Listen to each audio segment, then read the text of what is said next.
Hi guys, шинэ бичлэгтээ давтаа морилно. Намайг ингээд ороод ирчих ингэж бодоогуулахтаа бүр 4 оны алга болно гэж та нар бодоогуулахтаа яагаад тэгэхээр би өдөр болгон бичлэг хийгээд явуулсан ахгүй гэсэн чинь бүр хинж үзэхгүй байсан. Гэхгүй л дээ. Ер нь бол миний үзэлт бол маш бага байсан. Тэгээд ингэж бодоод тэгээд миний бас бичлэгний доор бас амар олон хүмүүс та өдөр болгон хийгээд байгаа юм чинь хүмүүс үзэхгүй шүү гэдгийгсэн.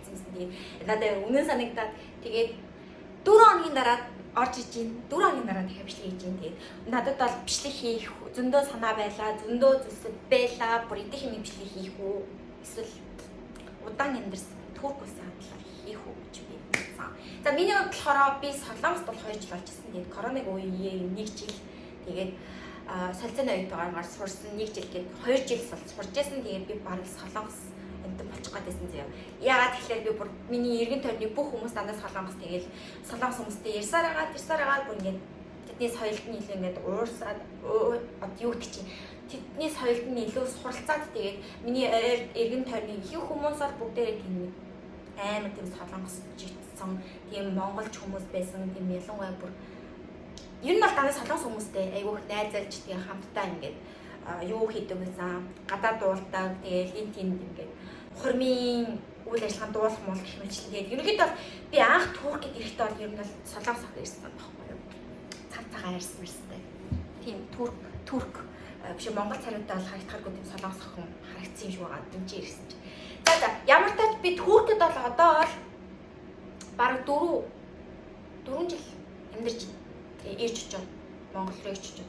Тэгээд одоо би Туркид яг юу гэдэг юм бэ гэхлээр одоо би Туркид амьд өгч байгаа гэдэгт дуулдаг. Тэгээд энэ ч бол маш олон тийм төрлийн орны урлаг соёлын одоо сэтгэлтнүүд бараг монголоор бараг гавьяат авах хүмүүс энэ ирж ажиллаж байгаа байхгүй юу. Тийм гавьяат бараг авцсан одоо медальтай хүмүүс ер нь энэ ирж ажилладаг. Ер нь бол энийг би яагаад ингэж хэлээд байгаа юм бэ гэхээр ерөөхдөө устдаа ч өөртөө ингэж нэр хүндтэй тэгээд дуучин тэгэл хөгжимчин тэгэл юу ч хэмээн тийм айгуу тийм мундаг хүмүүс энэ ирж ажилладаг. Тэгээд Монголоос хүртэл бол Турк руу сүүлийн нэлийн олон хүмүүс ирдэг юм бэ. Ирдэг болсон байлээ. Тэгээд намайг анх бол ирдэг үед бол нөх их тийм юу бол байгаагүй. Тийм их монголчууд бол байгаагүй. Ялангуяа ихтэй дандаа цэргийн хүмүүс л харагддаг байсан. Сүүлийн би 1-2 жилийн хугацаанд бол маш олон бүжигчдийг харж байна. Тэгээд би болохоор дуучин одоо хамгийн анхны Туркид ажиллаж байгаа эмэгтэй артист байна. Тэгээд артист гэж хэлэх ч одоо юу юм бэ?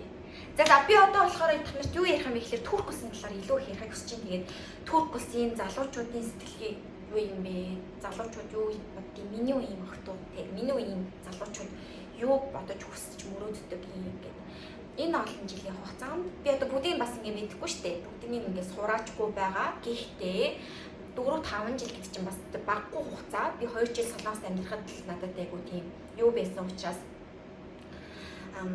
тэр тухайн орны одоо соёлоос суралцахад тийм бас богино хугацаа байгаагүй учраас 4-5 жил гэдэг бол миний хувьд бол миний хамаг одоо сайхан ирчвчтэй залуу насны минь хамаг залуу насны гой сайхан үед маань Туркид бол явчихад байгаа байхгүй тийм.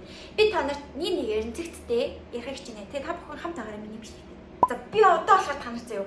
За Турк бол тэдэн юу хуамтай, тэдэн юудад яадаг хийдэг газар нутгийн хэмжээ гэж ярихгүй заяа. Яагаад гэвэл надад ямар хамаатай юм хэрэг. Угаасаа бүгдээр мэдээ Google-ээс зүгээр харчаарай. За гэр бүл бол харилцааны хувьд гэх юм бол Турк хүмүүс ихэвчлэн миний анзаарснаар энэ 3-4 жилийн хугацаанд анзаарснаар ерөнхийдөө нэг одоо гэр бүл биш дээ. Нэг гэр бүл нэг одоо хамаатан сатангаараа баг нийлж амьдардаг. Би бүр маш олон тохиолдол харсан. За нэг юм апарт байгаа шүү дээ. 3-4 ингээд одоо баг ийшээ ингээ харах юм болоо дээ. Энэ газар байгаа шүү дээ. Одоо нэг тал нь гэх юм бол нэг бүр ингээд хамаатан сатангаараа нийлж амьдардаг хүмүүс байдаг. За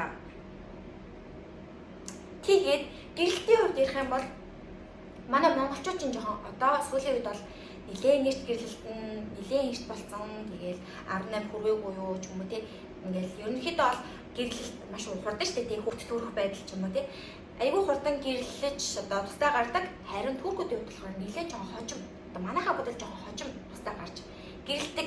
Тэгээд эмэгтэйчүүд нь болохоор Турк улсын эмэгтэйчүүд одоо бидний охтууд ч нь бол ерөнхийдөө маш их карьертай анхаарсан заяа. Ийм охтууд байдаг. Тэнгүүдээ ерөнхийдөө тусдаа гарын гартлаг гэрийнхэн ээжтэйгээ хамт амьд. Ерөнхийдөө адилхан дөө. Ерөнхийдөө энэ талаар бол адилхан байх.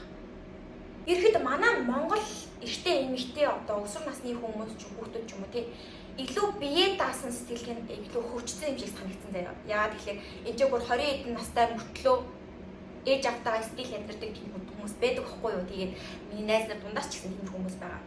Тэгээд ингээд бодохны ер нь бол Монгол залуучууд илүү бие даасан. Илүү одоо хурдхан шиг ер нь тустай гарч тустай амьдрахыг эрмэлздэг төрлийн хүмүүс гэж би илүү ойлгосон байхгүй юу. Тийм. За турк эрэгтэй эмэгтэй хүмүүсийн хоорондын найзталдаг одоо тэр харилцааны хувьд ярих юм болно шүү дээ. Эрэгтэй хүмүүстэйгээ найзлах нь илүү их. Яагаад тэгэхээр энэ ч нэг муслим шашинтай орон шүү дээ тий. Гэхдээ бас муслим одоо шашин одоо шүтдэггүй мөртлөө одоо яг зөв ингийн одоо өсмөсөө ингэ боож ингэж явахгүйгээр байдаг тиймэрхүү эмэгтэй хүмүүс байдаг л да. Гэхдээ тэр хүмүүстэй илүү найзлахаас илүү ирчүүдээрээ найзлах тийм тохиолдол маш их байдаг. Тэгээд тэдний одоо хариндын харилцааны одоо тэр юунууд нь маш тийм юу гэмээр чи илүү одоо юу гэдэг чинь илүү их байдаг гэх юм уу? Тийм. Харин манай монголчууд болохоор юу юм бэ гэхээр монгол хүмүүс юу юм бэ гэхээр илүү одоо эрэгтэй эмэгтэй хүмүүс ингээ хоорондоо амар найзлах нь илүү их одоо илүү их чөлөөтэй гэх юм уу? Тийм хөө миний анзаарсан зүйлс гэх юм бол ерөнхийдөө бол тийм. Илүү одоо муслим шашингаа яадаг одоо муслим шашингүй эрэгтэй эмэгтэй хүмүүс хоорондоо найзлсан тохиолдол эрэгтэй турк эмэгтэй эрэгтэй хүмүүсийг болондоо харж лээсэн л та. Тэдрийг бол үүсэхгүй гэхдээ дийлэнх юм гэж ярьж байгаа шүү. Дийлэнх нь ерөнхийдөө эрэгтэйтэйгээ найзлсан тийм найзалж илүү тийм галзахтай одоо юу гэх юм. Ирчүүдийн тохиолдол айгүй их харагддаг энд бол. За турк соёлын одоо соёлын ялгаа гэхээс илүү шашин шүтлэг тэр талаар нь ярих юм бол муслим онцгой дийлэнх нь муслим залуучууд тэгээд тодорхой цагтаа залбирдаг, тодорхой цагтаа сүм дээрээ очдог, тэнгүүдээ бүр нэг хөл мөлөө гэж байн угааж байгаа харагддаг байхгүй юу? Тийм. Тэгээд одоо манай улсад хичлэн одоо бидний үеийн залуучууд нэг амар ирэх бариад ч юм уу те ингэж ягаал буддын одоо лам мам одоо юу гэдэг чинь нэг тгээ яваад байгаа харагддаггүй шүү дээ. Тийм. Эсвэл нөгөө талаараа одоо христийн цуглаанд христийн цуглаанд арай өөр хаа. Илүү одоо жоохон өөрсдөө зарладаг төрөл гэх юм уу. Энэ бол тиймэрхүү байгаад байдаг да. Ер нь монголчууд бол залуучууд нь амар тийм шашин чөтлөг гэдэг ах юм нэг харагддаггүй шүү дээ тий. Гэтэл турк одоо залуу хүмүүсийн хувьд болохоор турк залуучууд бүр амар тийм үнсэрхэг үзэлтэй дээрээ шашин шүтлэг нь ороод ирчихээрээ бүр аим шигтэй тийм яг тэрийг хийх яваад байдаг. Ажлын цаг нь явж исэн ч гэсэн залбирахаар нэг өөрөө яваад очдог ч юм уу эсвэл юу мэр чиндээ ерхэд энэ шашин шүтлэгийн тал дээр бол яг иймэрхүү амар тийм залуу хөшин гэлтгүү яг ижилхэн тийм байдаг. Тэгээд эдгээр бүр ингээд амар тийм тусдаа тийм сонин ч одоо юм дэ би өөрөө хэлээр яриад надад санагддаг учраас сонин санагддаг учраас хэлээд байгаа шүү. За эднэрт тийм нэг тусдаа тийм хөгжмийн цэцэг байдаг заяа. Тэгээд би ч өөрөө музейшн хүн шүү дээ. Тэгэхээр тэр яатсан ч миний чихэн наадгүй тийм нэг музейшны тийм нэг сонин тийм нэг чихэн чиртэй тиймэрхүү дуугаар амар сонсдог. Үнэхээр уушлаа. Бүр энийг манай турк найзууд сонсох юм бол амар гомдох байх та. Гэхдээ та нар бас сонсох юм бол тэр дод чимээ тэр онцгой дуу чимээ амар тийм чихэн наадтацгүй тийм сонин дуунууд байдаг байхгүй юу?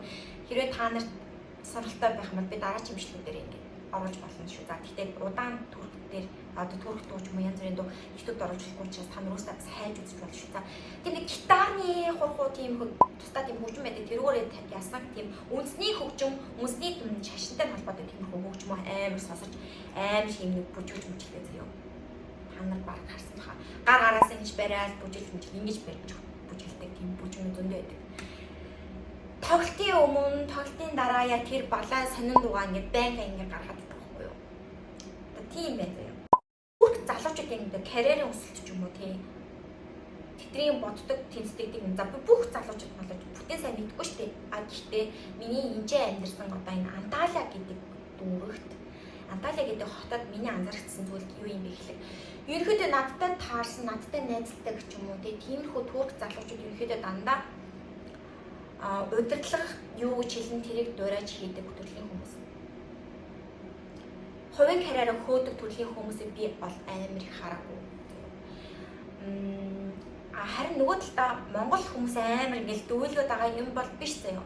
Ерхэд энэ тал дээр монголчууд илүү тийм хувийн карьерт анхаарсан, хувь хүний хөгжилтөд илүү анхаарсан, хичээл ном хөөдөг төрөл дээр илүү сайн санагдсан. Миний анзаарсан зүйл. За тэгээд дараачих нь юу юм гэхээр үзүр үйлчлэгээ одоо чөлөө цагаараа одоо юу хийдэг юм бэ түүх залуучууд гэдэг юм бол шүү дээ. Биднээс маш өөр. Юу хийх юм бэ гэхээр хөл бөмбөгөө тоглолцдог. Энэ тэмдгүү та нар хэрвээ туркэд зөндөө иржсэн бол бүр энэ тэмдгүү хөл бөмбөгийн талбай. Манайд нөгөө юу эсрэг талаараа юу байдаг юм бэ гэхээр саксны талбай их байдаг шүү дээ. Сакс амир тоглолтог 3-3, 5-5 ч юм уу гэдэг. 3-3 гэж амир сонсч байсан. Тэр талаараа амир сонсдог. Амир сонсдог гэнэ. Амир тоглолтог. Чөлөө цаг юу гарна бүгдээрээ л чөлөө цагаараа хөл бөмбөг тоглох. Тийм тал дээр амир их дуртай. Харин монголчуудын хувьд болохоор илүү байгальд гарах тэгэл клабд орж бүжиглэх эсвэл пабд орж сууж найзуудтайгаа сууж юм ярьж яах гэдэг ч юм уу тий эсвэл кафед уулзах ч юм уу тий энэ хөө байдаг. Турк улсын хүмүүс болохоор яг кафед орж сууж ингээл юм ярьдаг. Гэтэ кафедо бүр ингээд тамхиа татаад тэгэж суух нь илбэг гэдэг. За турк залуучуудын одоо заагуур хуцалтын талаар ярих юм болно шүү дээ. Ерөнхийдөө эмэгтэйчүүд нь илүү даруухан одоо биенийхээ ил одоо энэ хэсэг ч юм уу тий гарна мага ерөөсөө ил гаргадаггүй заяа. Бүр 90%. За үлдсэн 10% нь одоо бүр ерөөсөө шашин шүтлэггүй хүмүүс болж таардаг заяа. Тэгээд одоо исламын шашингүй хүмүүс нь л ерөөдөө энгийн одоо бидэртэй адилхан ингэж хүсэлдэг. Тийм. Түр залуучууд болохоор ер нь л зүгээр тийм Европ стилтэй л Европ залуучууд гэдэг. Харин Монгол Монголын талаар ярих юм бол Монгол залуучууд ч бүгдээрээ л зүгээр Солонгос бол юу вэ? Европ бол юу вэ? Тэ ер нь бол дуртайгаал хүмүүсчтэй амар тийм чөлөөтэй. Ер нь бол ингээд бодох нэ Монгол хүмүүс амар тийм чөлөөтэй тийм юм байна гэж би амар харж байна. Энд жоо би бол юу ч хүснэ өмсчих болдог. Тэнгүүтээ турк охтууд ингээд янз бүрийн ингээд жоохон нэмгэн нот юм өмсчих юм бол турк залуучууд нөөстэй ингээд байгаад идэг заяа юу сайн юу ч юм дээ жоохон задгаа охин гэж боддог. Би бүр нэг найз амар сонсчихсан. Ингэж хуцалж байгаа хүмүүс бид юу ч дутдаг гэж энэ гэж байгаа л ярьдаг. За тиймэрхүү байна заяа. За зан характерын талаар ярих юм бол шүү дээ. Зан характерын тал дээр бол турк муухай харсан эрэгтэй эмэгтэй хүн бироос харж байгаагүй. Ингээл та нар годомжинд хараад ингээл алхаж байгаа чинь чи хүмүүнлөө энийх юм бол эргээл чам руу энийг хүмүүс байна. Ерөөсөө ууртай хүмүүс ахгүй. Ер нь бол амар тийм гоё инээдэг, хүнтэй гоё харьцчихдаг. Тийм гоё ээлдэг тийм хүмүүс байдаг заяа. За монголчууд гэх юм бол за уус та нар мэдж байгаа шүү дээ тий. Ер нь бол уургүй царайтай уцааргүй харж байгаа хүмүүс ер нь бол байхгүй тий. Үйлчлэгээний салбарт ч гэсэн ороод харангууд ерөнхийдөө жоохон хэцүү тэр тал дээр жоохон хэцүү санагддаг. Ер нь бол хэлэхэд ер нь бол бүгдээрээ санал мэдж байгаа шүү дээ тийм. Хэрвээ миний энэ бичлэг таалагдсан бол хэрвээ та нар турк гэсэн талаар илүү өөр зүйлсөө сонсомоор байх юм бол миний комментээр бичээд хэлээрэй. Тэгээд бичлэг таалагдсан бол лайк дараа, тэгээд subscribe дараарай. Тэгээд баярлалаа. Тийм миний бичлэгийг хамгийн түрүүнд үзэх юм бол хохоо дараарай. Тэгээд дараа шимлэхээр уулзъя. Bye bye.